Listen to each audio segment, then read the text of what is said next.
Satali Tompeti mpulira boogera ebigambo ebyo bingi kano ze ndi mu Kisenyi teri futu soja kuvimba Kampala teri futu soja kola ki teri futu soja kuvimba Kampala alituta bamani mu bagamba teri futu soja watako wewe mugamba anti mwe bafutu soja mubere ne mwegugunga tugenda bakuba baka kuulira uyuulide futu soja mwalu tankulide kupata Bosi wera bide taxi ni Maxadonyo kamazi toyagala tukulage abantu anti tulumbidwa midede bameni temujonkera mwe mujo yika naye no betuli bamabana bayero dede teyagamba yo alali ize teyagamba bugambize kwetuli ozole yatano sambibwa kulingana mu bikutira otane rutano bulye yinino taxi ni Maxado ni Maxadonyo kamazi yamwe bafutu we are real gangster. We are real bad man. We weto buliyo nga muli bwankwe. Omuyayo wada ataba muli wankwe tolya munno mulukwe. Tolya munno lukwe. Tetuli bayaye ba real bad man tana bada tukuba. Kino kisanyi yakino tujja. Tuyakoze sakiti. kamazi taxi ni Maxadonyo kamazi anti teri budde gwe bameni mwena mwena obujonkeze oba oli ki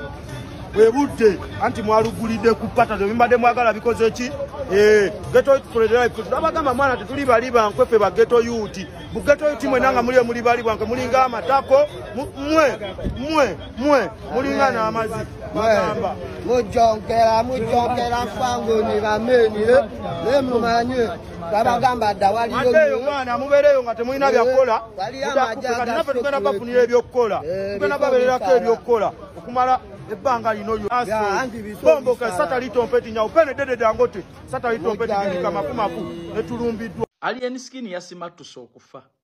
era singa si Katonda Alien Skin yandibadde mu bagenzi olwaleero Katonda yazzizza bibye njagala kubuuza abakungu b'NRM kubanga ye government eri mu buyinza mulinda Alien Skin kutuuka kufaanana nga Ichuli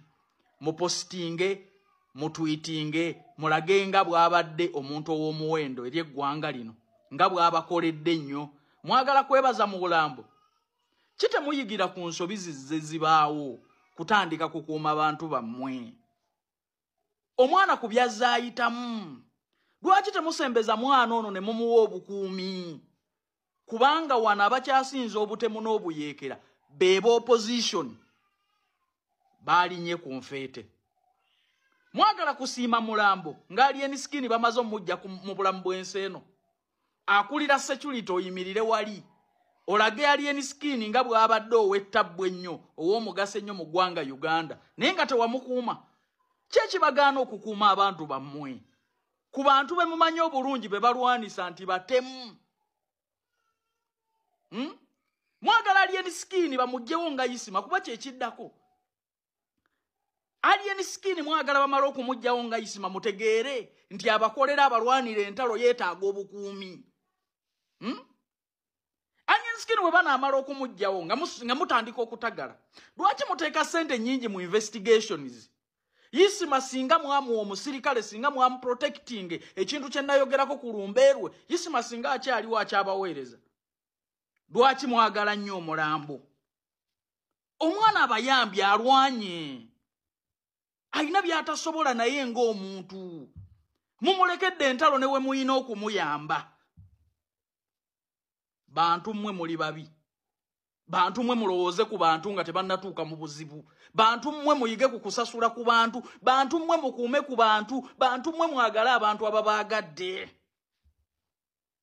Alien Skin my brother njagala kukulabula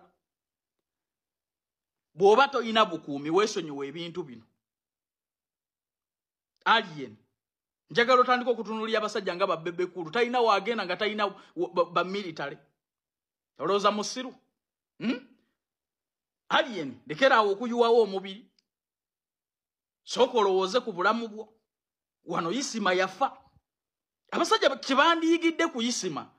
nti omuntu atukoledde atulwanira entalo ayina byasobola okuyita mukozi security ebimanyi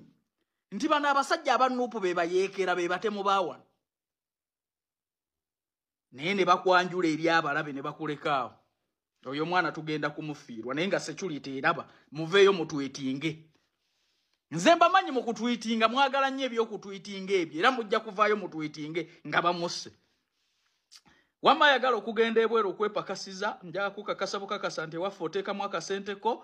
nga visa ekuli mu ngalo twetaaga abawala n'abalenzi ogenda okukola ku bisaawe by'ennyonyi kasalale katono naye nga mutambulirawo mugenda kukola mu ggwanga lya Dubai salale ne $1,200,000 bakusuza bakuliisa ate era nga bakujjanjaba contract ya myaka 2 mukole essaawa 8 buli lunaku ennaku 6 buli week babeetaaga mu bungi ate era mu bwangu tunoonyeeko muntu wange ku noti 764 17 45 27 oba noti 74 noti 67 26 ogenda kuba otufuna butereevu interviews zigenda mu maaso abawalabu weebali gwe jangu na passport yo oluzungu oba omanyi batomanyi jangu tutetenkanye mumanyi bwenji yayiyo omuntu bw'atambula